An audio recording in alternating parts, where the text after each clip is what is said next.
अस्सलामुअलैकुम।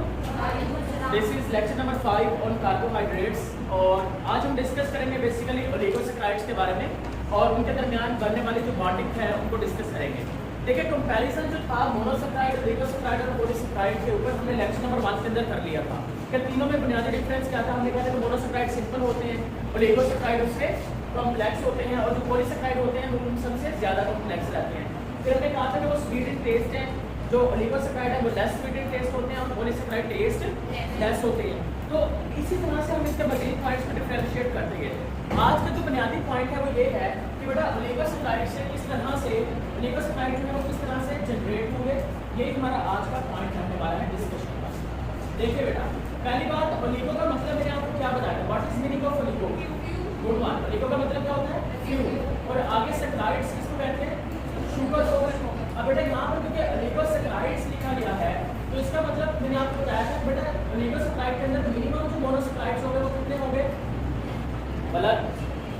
ओलिगोसैकेराइड्स के अंदर मिनिमम मोनोसैकेराइड्स कितने होंगे? 2 और बेटा मैक्सिमम कितने होंगे? 10 और इनकी रेंज क्या होगी?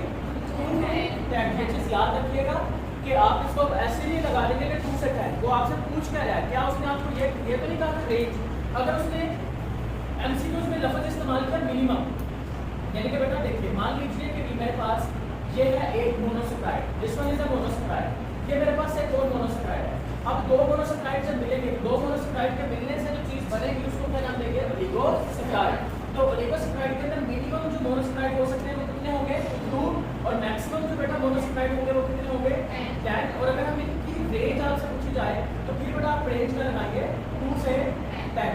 देखिए यही प्रॉब्लम है कि बेटा बच्चे जो होते हैं वो स्टेटमेंट को अच्छे से पढ़ते नहीं है, वो भाग के लगा देंगे 2 to 10, बात गलत हो जाएगा। तो ये चीज़ आपने याद रखनी है यहाँ पर। अच्छा बेटा इसके जनरल से एग्जाम्पल आपको भाग देता हूँ। इसके सबसे जनरल एग्जाम्पल आप लोगों ने पहले ही पढ़ चुके हैं। बेटा आप लोग पढ़ते हैं ग्लूकोज और फ्रक्टोज जो है बेटा जब वो आपस में मिलते हैं तो ग्लूकोज और फ्रक्टोज के मिलने से क्या बनता है? सक्रोज। ये चीज़ आपने पढ़ चुके हैं, लेकिन आज इसी चीज़ को हम आपको साबित करके देंगे कि जो सक्रोज है वो आखिर बनता कैसे है और सक्रोज का प्लांट की लाइफ के अंदर रोल क्या होता है। देखो अल्लाह पाक ने हर एक चीज़ को बहुत अच्छे से डिज़ाइन किया हुआ है, इसमें कोई शक नहीं है। समझ में आई बात? आज आप सक्रोज की इंपॉर्टेंस समझेंगे, नॉर्मली तौर पर इंसान इसकी इंपॉर्टेंस को नहीं समझ सकता। देखिए जरा बेटा ग्लूकोज की बात करें तो ग्लूकोज का मॉलिक्यूलर फार्मूला होता है C6H12O6। फ्रक्टोज का क्या रहेगा? C6H12NO6। और बच्चे जब सक्रोज बनेगा तो सक्रोज का फार्मूला क्या होता है? C12H22O11। अब बेटा अगर मैं आपको ये कहूँ what is the product of glucose and fructose, option A जो है तो मेरे पास बेटा आ गया ऑप्शन ए, मैं लिख के देता हूँ आपको स्टार्च। ऑप्शन बी बेटा मेरे पास आ गया, option B is the glycogen. Option बच्चे सी मेरे पास आ गया, वाटर लिख देता हूँ। ऑप्शन डी बेटा मेरे पास आ गया नन। ऑप्शन डी आ गया मेरे पास नन। मैंने आपसे पूछा क्या? मैंने कहा कि what is the product of glucose and fructose. Product क्या होता है? Product of glucose and fructose, right side ready रहे, ग्लूकोज एंड फ्रक्टोज। 5 सेकंड्स हैं जो भी खत्म हो चुके हैं आपके। Hurry up, what will think, what should be right? None. Next none. Yes बेटा। B option glycogen, none, water. D option none पे जा रही है बैक साइड से। बेस्टो बेटा यहाँ पे याद रखिए मोस्टली स्टूडेंट्स जो है यहाँ पे नन ही चूज करेंगे, लेकिन यहाँ पर जो राइट ऑप्शन है वो नन नहीं है, यहाँ पर राइट ऑप्शन क्या आएगा? वाटर। समझ में आ गई बात? तो बेटा ये देखिए जब ग्लूकोज बन रहा है बेटा C6 कितना हो गया? 12। अब यहाँ पर 12 और 12 क्या होना चाहिए? 24, लेकिन यहाँ पर कमी है कितने कार्बन की? 2 कार्बन और सॉरी 2 हाइड्रोजन की। 2 हाइड्रोजन यहाँ पे चलेगा, यहाँ पर ऑक्सीजन 6 और 12, एक कम गया तो बेटा क्या चीज निकलेगी? वाटर। ये चीज आपने याद रखनी है कि आपने ऐसा नहीं कहना कि ग्लूकोज और फ्रक्टोज का मिलने से सक्रोज बनेगा, सक्रोज तो है नहीं बेटा, सक्रोज जाओगे। तो बेटा यहाँ पर आपने रिकॉर्ड करना है कि पूछा क्या जा रहा है आपसे। मान लीजिए अगर मैं स्टेटमेंट थोड़ी चेंज करता हूँ, मैं कहता हूँ what is the by product of glucose and fructose. Option E में लिख देता हूँ बेटा, आपके पास ऑप्शन ई है सक्रोज, ऑप्शन ई है आपके पास सक्रोज और ऑप्शन ए के बाद आपको ऑप्शन एफ है आपके पास बोथ सी एंड ई। अब बेटा बताइए यहाँ पर राइट ऑप्शन क्या चूज करेंगे? अरे यहाँ पे बच्चे जो है वो क्या चूज कर लेंगे? सी एंड ई यहाँ पे चूज करेंगे दोबारा से। लेकिन एक चीज याद दोबारा से रखें बेटा, जो बाय प्रोडक्ट है वो आपके पास क्या रहेगा? दोबारा से वाटर रहने वाला है। लेकिन अगर स्टेटमेंट में और चेंज करूँ, मैं कहूँ what is the by product of glucose and fructose except, अब बताइए यहाँ पर आएगा आंसर क्या आएगा? अरे यहाँ पर आएगा आंसर क्या आएगा? सी आएगा। हरी अप जल्दी से हैंड रेस करेंगे जिसको आंसर आएगा सक्रोज। यहाँ पर आएगा आंसर क्या आएगा? सक्रोज। बेटा यहाँ पे गौर से सुनिए, अगर ग्लूकोज और फ्रक्टोज मिलेगा तो मेन प्रोडक्ट कौन सा है? बाय प्रोडक्ट क्या है? तो बेटा मेरे ख्याल में जो बाय प्रोडक्ट है ग्लूकोज और फ्रक्टोज का, आपने उसको क्या कर देना है? छोड़ देना है। जब आप बाय प्रोडक्ट को छोड़ देंगे तो पीछे बचेगा प्रोडक्ट क्या बचेगा? सक्रोज। Is it clear? लेकिन अगर मैं जनरल सेंस के अंदर पूछूं व्हाट इज द प्रोडक्ट के बाय प्रोडक्ट बता दूं, what is the product of glucose and fructose, अब क्या राइट आंसर है? नहीं, अब दोनों आएगा। अब क्या आएगा? हाँ जी, अब दोनों आएगा, क्योंकि जनरल साइंस में बात की गई है। आपको जो नहीं कहा गया कि आप उसमें से बाय प्रोडक्ट ही बताइए।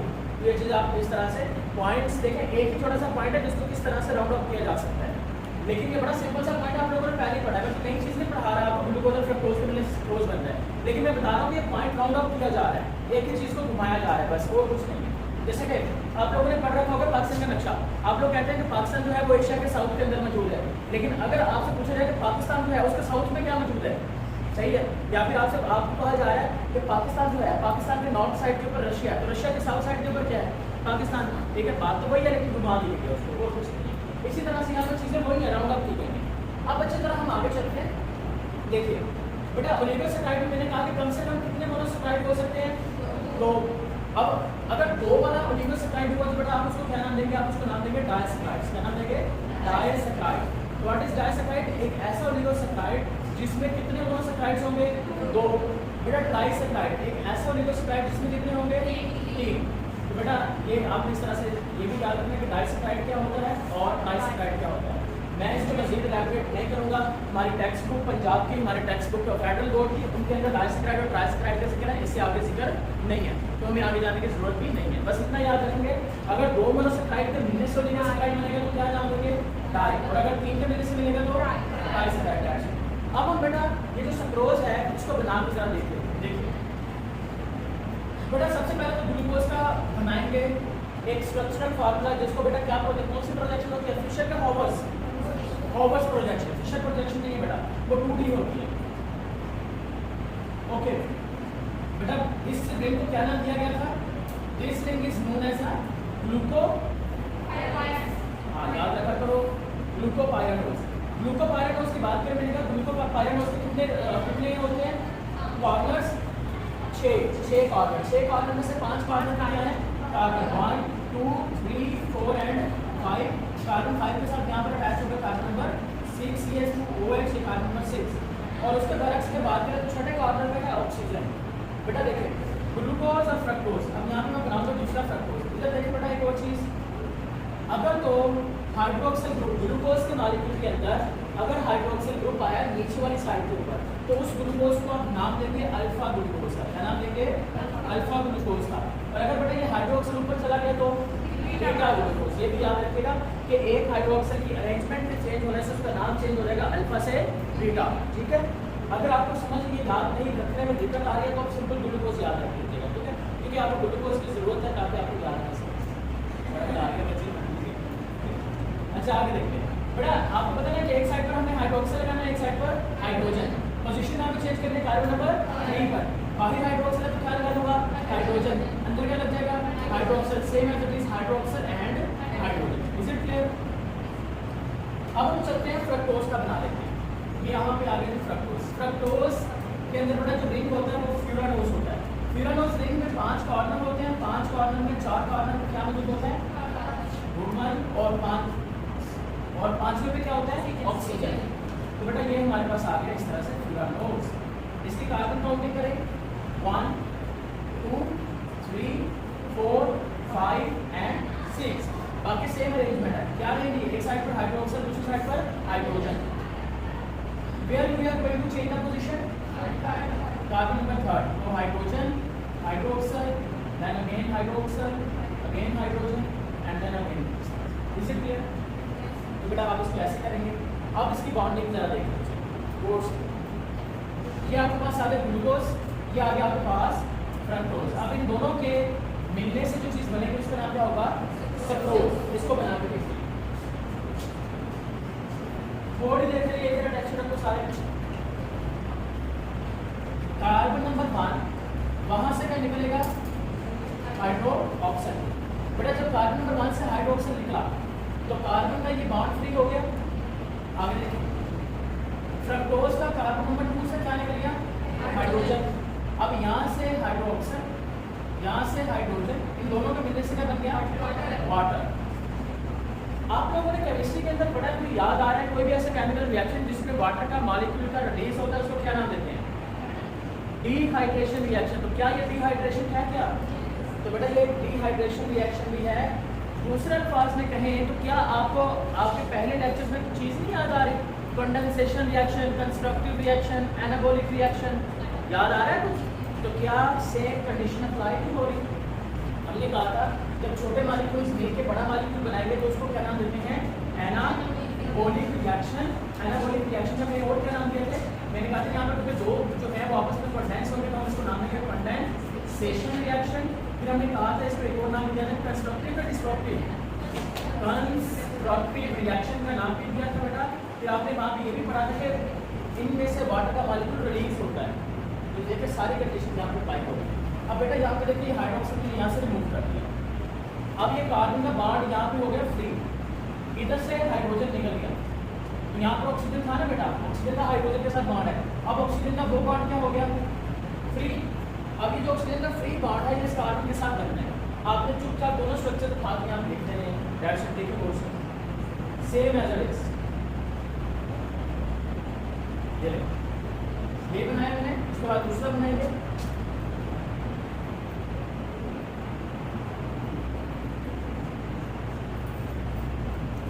कार्बन नंबर 1 का ऑक्सीजन के साथ बॉन्ड बनेगा, ये ले बेटा, और ये ऑक्सीजन अटैच है इस कार्बन 2 के साथ, ऐसे है। तो अब बाकी इसको फिलअप कर दो, फिलअप कर दो। ये यहाँ पे आ गया हाइड्रोजन, यहाँ पे आ गया हाइड्रोक्सिल, यहाँ पे आ गया हाइड्रोजन, हाइड्रोक्सिल, यहाँ पे आ गया हाइड्रोजन, CH2OH, यहाँ पर आ गया बच्चे hydrogen, then again hydroxyl, hydrogen, तो यहाँ पर हाइड्रोजन CH2OH, यहाँ पर आ गया बच्चे CH2OH। अब यहाँ पे रोज देखिए बेटा, ये जो बॉन्ड बना है ना, आपको जो चीज़ याद रखनी है पेपर के लिए, बॉन्ड याद रखना। बॉन्ड बना रहता है यहाँ, देखो हमारा जो पेपर आएगा ना एनुअल एग्जाम में, उसमें वो जनरल चीज़ें पूछेंगे कि जब ग्लूकोज और फ्रक्टोज मिलता है तो उनके दरमियान में जो ग्लाइकोसिडिक बॉन्ड बनता है वो कहाँ बनता है, कितना बनता है। तो बेटा देखा किस कार्बन के दरमियान बना है? Carbon number 1 and carbon number 2। तो मैं क्या लिखूंगा? 1 2 ग्लाइकोसिडिक बॉन्ड, 1 2 ग्लाइकोसिडिक बॉन्ड। अब बच्चे ये बहुत कुछ स्टेट लफ्ज़ क्या है, ये लफ्ज़ बहुत कुछ एक्सप्लेन करता है। पहली बात, जैसे वो लिख के दें 1 2 ग्लाइकोसिडिक बॉन्ड, आपके माइंड में फौरी तौर पे आना चाहिए कि बात किसकी हो रही है यहाँ पर? ग्लूकोज और फ्रक्टोज के बाद सक्रोज की, क्योंकि 1 2 ग्लाइकोसिडिक बॉन्ड सिर्फ किसमें पाया जाएगा? अब सक्रोज में। अब ये 1 2 नाम क्यों दिया गया? क्योंकि यहाँ पर इन्वॉल्व है carbon number 1 of and carbon number 2 of, उनके मिलने से क्या बन गया? 1 2 ग्लाइकोसिडिक बॉन्ड। समझ आ गया? ओके, अब इसको और तरह देखते हैं डिटेल में। अगर बेटा यहाँ पर देखें एनुअल एग्जाम के अंदर तो टेस्ट लेने की जरूरत नहीं है, लेकिन जब आप आगे के लिए देखेंगे तो बेटा वहाँ पर आपको ये पता होना चाहिए कि ये कौन सा ग्लाइकोसिडिक है, अल्फा की बीटा। तो बेटा ये कौन सा बनाया मैंने? अल्फा, क्योंकि यहाँ पर ग्लूकोज कौन सा इस्तेमाल हुआ? अल्फा। अल्फा के ऊपर क्योंकि हाइड्रोक्सिल ग्रुप कहाँ पे था? नीचे वाली साइड पे। अगर हाइड्रोक्सिल में यहाँ पे लगा तो क्या बनता? बीटा। Is it clear?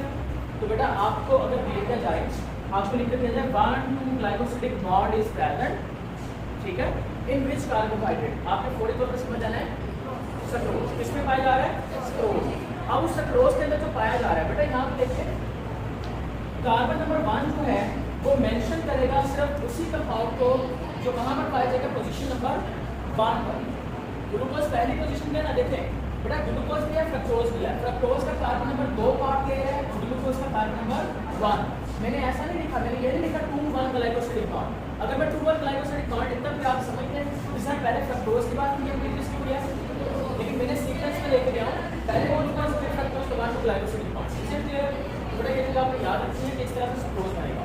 अब हम सक्रोज की सिग्निफिकेंस इंपोर्टेंस बताते हैं, फिर उसके बाद कुछ और आपको डाइसैकराइड बताते हैं जो आपको भी प्रैक्टिस करेंगे। बेटा एक डाइसैकराइड होता है जैसे कि ग्लूकोज और ग्लूकोज को मिलने से क्या बनेगा,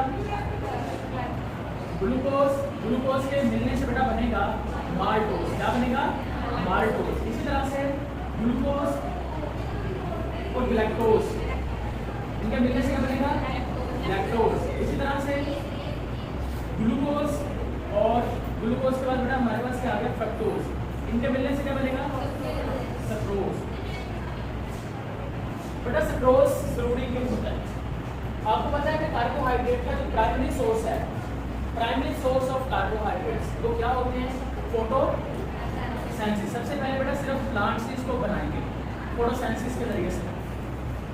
अब फोटोसेंसिस का फार्मूला क्या होता है, जल्दी से याद करो। कार्बन डाइऑक्साइड मिलती है इसके साथ, अब बेटा क्या बनेगा, C6H12O6, ये बनते हैं ग्लूकोज।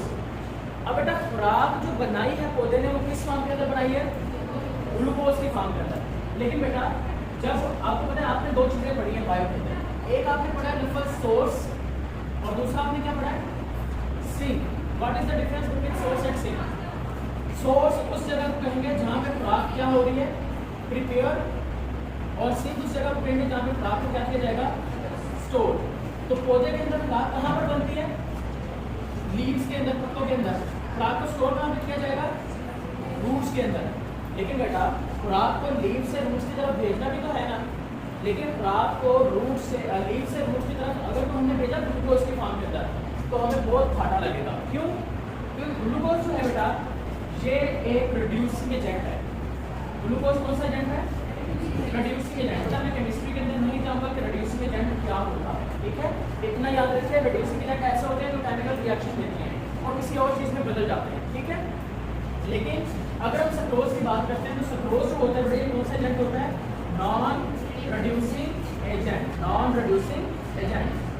बेटा सक्रोज के अलावा कोई भी ओलिगोसैकराइड ऐसा नहीं होता जो कि नॉन रिड्यूसिंग एजेंट हो। तो अगर आपसे पूछा जाए कि ओलिगोसैकराइड में कितने नॉन रिड्यूसिंग एजेंट होते हैं तो आपने सिर्फ इसका नाम मेंशन करना है। लेकिन अगर मोनोसैकराइड की बात करें तो जो मछली मोनोसैकराइड खा लो सारे सारे मोनोसैकराइड कौन सी शुगर है, रिड्यूसिंग शुगर। तो बेटा प्लांट की मजबूरी है कि वो खुराक को किस फॉर्म के अंदर ट्रांसपोर्ट करे, सक्रोज की फॉर्म के अंदर जाकर उसको ट्रांसपोर्ट करे, ताकि बेटा खुराक जिस तरह से वहाँ पे बनी है उसको उसी तरह से वहाँ पे जाकर क्या किया जा सके, स्टोर किया जा सके। ऐसा ना हो कि रास्ते में ही सक्रोज जो है वो इस्तेमाल हो जाए। इसी वजह से सक्रोज जो है वो एक कौन सी शुगर के तौर पर इस्तेमाल होती है, ट्रांसपोर्ट शुगर। कौन सी शुगर, ट्रांसपोर्ट शुगर। अब बेटा यहाँ पर एक बच्चे ने उससे क्वेश्चन किया, उसने कहा सर ठीक है मान लेते हैं कि मोनोसैकराइड जो है वो सारे के सारे रिड्यूसिंग शुगर है, उस फॉर्म के अंदर अगर खुराक ट्रैवल की तो रास्ते में ही केमिकल रिएक्शन देकर किसी और चीज़ में चेंज हो जाएगी। यानी कि इसको सिंपल अल्फाज में कहूँ तो आपने ये ज़बान से एक बिल्टी भेजनी है बहावलपुर आम की। अब आपकी कोशिश क्या होगी कि रास्ते में भी आपके आम को खा लेके बगैर खाए वहाँ तक पहुँच जाए, बगैर खाए, ठीक है। इसी तरह से जब हमने इसका बिल्टी भेजनी है सोर्स इसके तरह हमारी कोशिश है कि उसको इस्तेमाल ना किया जाए, तो फिर बेटा हम इसको चूज़ करेंगे सक्रोज, ठीक है। बच्चे का क्वेश्चन ये था कि सर ठीक है जितने भी मोनोसैकराइड है सारे रिड्यूसिंग शुगर हैं और हम उसको इस्तेमाल नहीं कर सकते, जितने भी ओलिगोसैकराइड हैं वो भी रिड्यूसिंग शुगर है, इसको छोड़ के तो sir what about polysaccharide? Polysaccharide जो है वो तो रिड्यूसिंग शुगर नहीं है, वो भी नॉन रिड्यूसिंग शुगर है, तो पौधे पॉलीसैकराइड को इस्तेमाल क्यों नहीं करते? तो बेटा आंसर बड़ा सिंपल है, आंसर आपको ऑलरेडी पता है, थोड़ा सा गौर करने की जरूरत है। हम लोगों ने पढ़ा था monosaccharides are soluble in water, oligosaccharide are less soluble in water और पॉलीसैकराइड पानी के अंदर सोलुबल। तो बेटा जब पॉलीसैकराइड पानी के अंदर सोलुबल नहीं होंगे तो वो ट्रांसपोर्ट कैसे करेंगे? तो बेटा आंसर बहुत सिंपल है, पॉलीसैकराइड इस्तेमाल नहीं हो सकते, अलबत्ता वो भी नॉन रिड्यूसिंग शुगर है क्योंकि वो पानी के अंदर सोलुबल नहीं होते, यही मेन कारण रहता है। इसलिए ये चीज़ आपको याद रखनी है इसी कारण से। अब यहाँ पर एक एमसीक्यू बनता है कि प्लांट के अंदर कौन सा स्टोरेज शुगर है, which one is the storage sugar of plant. यहाँ पर दोबारा से गलती होती है बच्चे से। Option A glucose, option B sucrose, option D, option C starch, option D all of these, ठीक है। अब यहाँ पर आप लोगों ने मुझे आंसर करना है कि किस फॉर्म के अंदर उसको स्टोर किया जाएगा। ऑप्शन ई भी लिखते हैं, option E is A plus B, A plus B, ठीक है, जल्दी से बताइए। ऑप्शन सी स्टार चूज कर रहे हैं बेटा।